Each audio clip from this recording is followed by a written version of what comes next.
Hello friends, हम लोग आज एक ग्रामर का चैप्टर का अध्ययन करेंगे और चैप्टर का नाम है सुपरफ्लुअस। सुपरफ्लुअस का मतलब होता है रिडंडेंट, अननेसेसरी, फालतू। किसी वाक्य में अगर कोई फालतू शब्द आ जाते हैं तो उसे हम लोग डिलीट करते हैं, उसका यूज करना गलत समझा जाता है, उससे आपका इम्प्रेशन खराब होता है, चाहे आप उसे लिख रहे हों या बोल रहे हों या उस पर अगर एरर बना रहे हों तो आपका मार्क्स कट जाएगा और गलत ढंग से आप लोगों ने बनाया। जैसे देखिए, हिंदी में भी बोलते हैं, एक बार फिर से दोहराइए ना। तो दोहराने के साथ फिर से का प्रयोग क्यों? दोहराने का मतलब ही होता है फिर से बोलना, फिर से कहना। तो एक बार का यहाँ प्रयोग सुपरफ्लुअस था, अननेसेसरी था। इंग्लिश में लोग बोलते हैं ब्लंडर, मिस्टेक हो गया। ये ब्लंडर और मिस्टेक एक साथ कैसे? ब्लंडर मतलब भी गलती होता है, मिस्टेक मतलब भी गलती होता है। तो ये आपको from school level to competition level तक काम देगा, फ्रॉम स्पोकन टू रिटन। कहीं भी आप इस चैप्टर का यूज कर सकते हैं, ये आपके यूज करने पर निर्भर करता है। तो आइए स्टार्ट करते हैं क्वेश्चन सुपरफ्लुअस चैप्टर का step 1। This is Bhanu Jha and you are studying English with me. तो स्टेप 1 देखिए आप, first question, he repeated the word again. तो रिपीट के साथ अगेन का प्रयोग सुपरफ्लुअस है।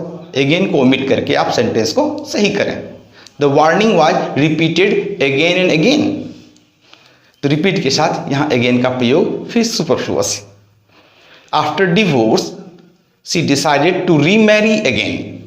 तो रीमैरी मतलब ये होता है फिर शादी करना। तो अगेन का प्रयोग यहाँ भी सुपरफ्लुअस है। इस सेंटेंस को आप दो तरह से सही कर सकते हैं।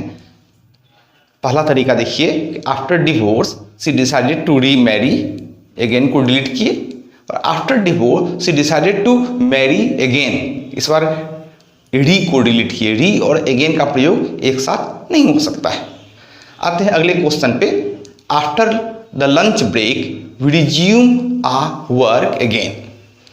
रिज्यूम के साथ भी अगेन का प्रयोग सुपरफ्लुअस है। रिज्यूम का मतलब होता है फिर से शुरू करना। जहाँ पर आप किसी काम को छोड़े थे वहीं से फिर से शुरू करते हैं। मान लीजिए मैंने आपको किसी क्लास में 10 सवाल बताए, तो अगले क्लास में क्वेश्चन नंबर 11 से शुरू करेंगे। तो रिज्यूम कर रहे हैं हम इस चैप्टर को।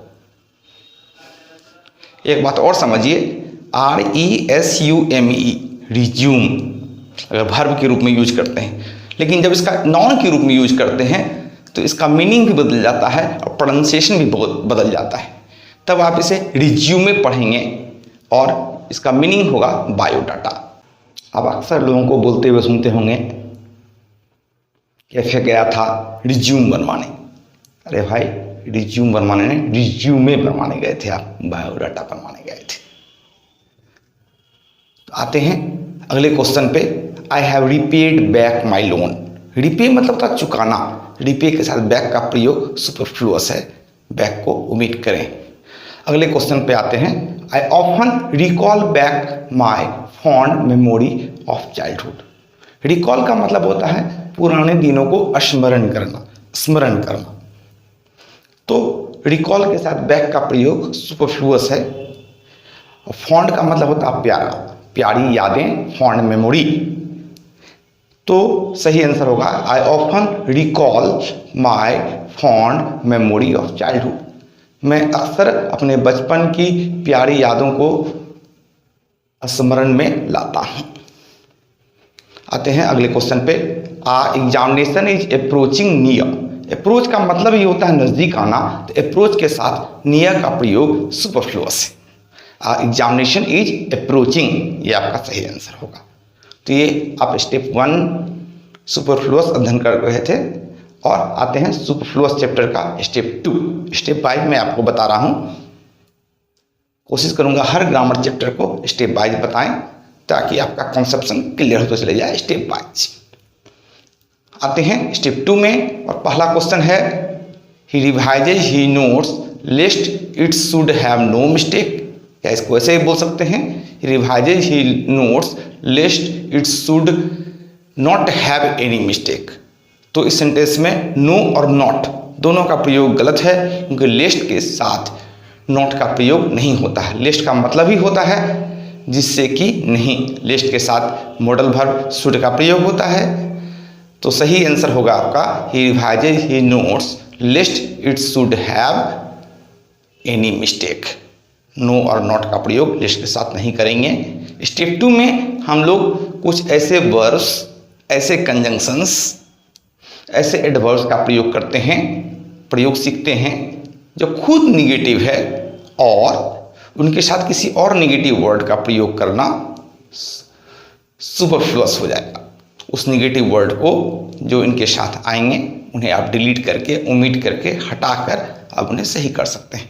अगले क्वेश्चन पे आते हैं। He denied that he was not there. Deny खुद निगेटिव वर्ब है। डिनाई का मतलब होता है मुकर जाना। डिनाई, फॉरबिड, रिफ्यूज, प्रोहिबिट, ऐसे बहुत सारे वर्ब्स हैं जो खुद निगेटिव हैं। इनके साथ किसी दूसरे निगेटिव वर्ड का प्रयोग नहीं करना चाहिए। तो सही आंसर होगा he denied that he was present there. Question था आपका he denied that he was not present there, तो नॉट का प्रयोग सुपरफ्लुअस था। आते हैं अगले क्वेश्चन पे। He was forbidden not to go there. Forbid का मतलब मना करना होता है। अब फॉरबिड एक निगेटिव वर्ब है और उसके साथ नॉट का प्रयोग सुपरफ्लुअस है। तो सही आंसर होगा आपका he was forbidden to go there. आते हैं अगले क्वेश्चन पे। Wait here until the rain doesn't stop. Until का मतलब कंजंक्शन के रूप में होता है जब तक नहीं।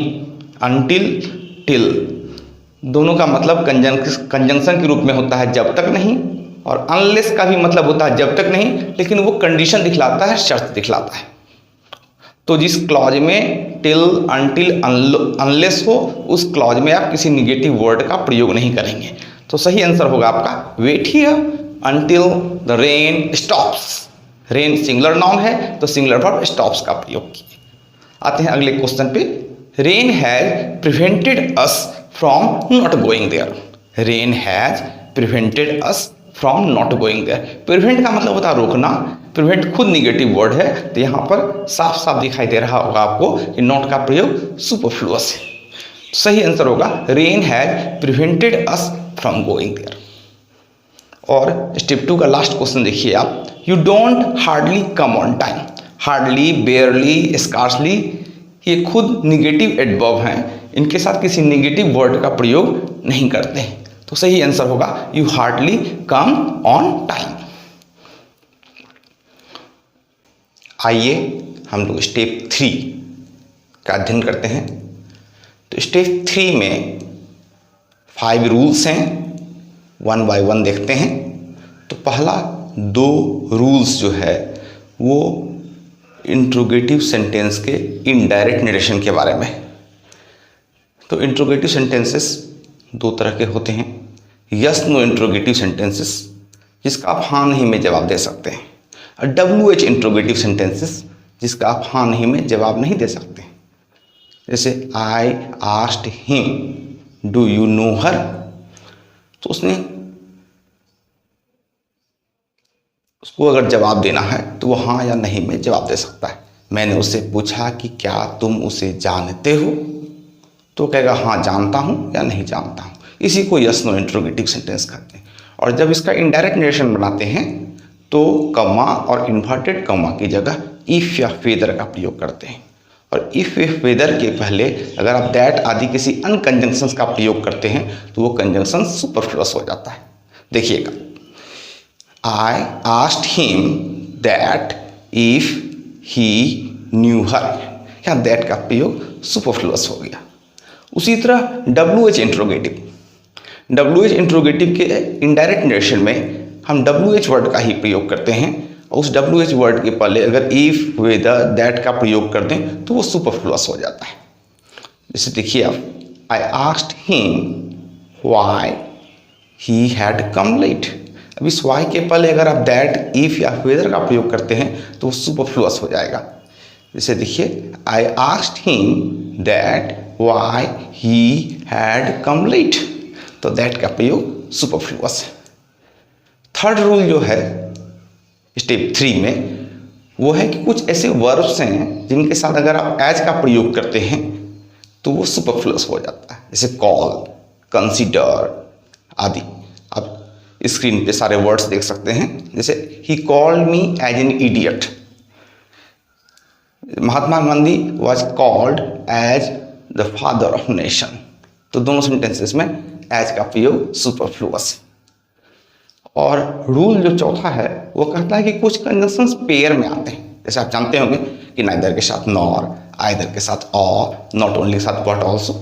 ऐसे 12-15 कंजंक्शंस हैं जो पेयर में आते हैं, लेकिन अधिकांश कंजंक्शन पेयर में नहीं आते हैं, वो अकेले आते हैं, जैसे as soon as long as, since. तो इनके साथ अगर आप कोई दूसरा कंजंक्शन लाके पेयर बनाने का कोशिश करते हैं तो वो दूसरा कंजंक्शन सुपरफ्लुअस है। एग्जाम्पल समझिएगा, since he is ill so he will not take exam. तो चूंकि वह बीमार है इसलिए वह परीक्षा नहीं देगा। यहाँ पर इसलिए का प्रयोग सुपरफ्लुअस है, यानी कि सो का प्रयोग नहीं होगा। सही सेंटेंस होगा since he is ill he will not take exam. और पांचवा जो रूल है स्टेप 3 में वो है कि द रीजन या द रीजन के साथ व्हाई, इसका मतलब होता है के कारण से। इसके साथ कंजंक्शन दैट लगता है और नहीं भी लगता है। और अगर दैट की जगह अगर आप कोई दूसरा कंजंक्शन ले आते हैं तो सुपरफ्लुअस होता है। जनरली जो क्वेश्चंस सेट रहते हैं उसमें because, due to, owing to, on account of, because of, इन सारे कंजंक्शन का यूज कर दिया जाता है जो कि सुपरफ्लुअस है। इन सारे कंजंक्शन का भी वही अर्थ है जो रीजन का है, कारण दिखाने के लिए। तो अब हम लोग कुछ क्वेश्चंस का अध्ययन करते हैं और यहाँ से आपका रूल और क्लियर हो जाएगा। तो क्वेश्चन नंबर फर्स्ट देखते हैं, I consider it as my duty to guide you. तो कंसीडर के साथ यहाँ पर एज का प्रयोग सुपरफ्लुअस है, सही होगा I consider it as my duty to guide you का सही आंसर होगा I consider it my duty to guide you. आते हैं अगले क्वेश्चन पे, he called me as an idiot and fool. तो यहां पर एज का प्रयोग सुपरफ्लुअस है। आते हैं नेक्स्ट क्वेश्चन पे, he asked me that why I had beaten them. तो मैंने पहले ही बताया था आपको कि यस नो इंट्रोगेटिव और WH इंट्रोगेटिव के इनडायरेक्ट नरेशन में WH वर्ड के पहले कोई कंजंक्शन यूज नहीं करते हैं और इफ या वेदर के पहले भी कोई कंजंक्शन यूज नहीं करते हैं। तो यहाँ देखिए, he asked me that why I had beaten him. तो यहाँ दैट का प्रयोग सुपरफ्लुअस है और सही आंसर होगा he asked me why I had beaten him. और क्वेश्चन देखिए अब, he asked me that if I knew her address। तो यहां देखिए if के पहले that का प्रयोग सुपरफ्लुअस हो गया, सही होगा। फिर से क्वेश्चन एक बार सुन लीजिए आप, he asked me that if I knew her address। Answer होगा he asked me if I knew her address। अगले क्वेश्चन पे आते हैं, as soon as he comes then I will send him। तो यहाँ as soon as के साथ then का प्रयोग सुपरफ्लुअस है। as soon as एक ऐसा कंजंक्शन है जो अकेले आता है, पेयर में नहीं आता है। आते हैं अगले क्वेश्चन पे, call me in case if you have any problem। call me in case if you have any problem। in case और if दोनों का प्रयोग आप साथ नहीं करेंगे, तो सही आंसर होगा call me in case you have any problem. और आते हैं अगले क्वेश्चन पे, the reason he is absent because he is ill. यहाँ रीजन के साथ बिकॉज का प्रयोग सुपरफ्लुअस है। The reason he is absent is that he is ill. Because की जगह हम लोगों ने दैट का प्रयोग किया। I hope you have understood this step. आप अभ्यास कीजिए। और एक बात मैं आपको और बताता हूँ, मैंने आपके लिए टेलीग्राम चैनल बनाया है, इसका लिंक नीचे दिया हुआ है। आप उसे उस पर बहुत सारे क्वेश्चंस का अभ्यास कर सकते हैं, from basic to advance. Even competitive questions will be set there. और अलग अलग एज ग्रुप के लिए या अलग अलग रिक्वायरमेंट के लिए अलग अलग ग्रुप बनाने का प्रयास है।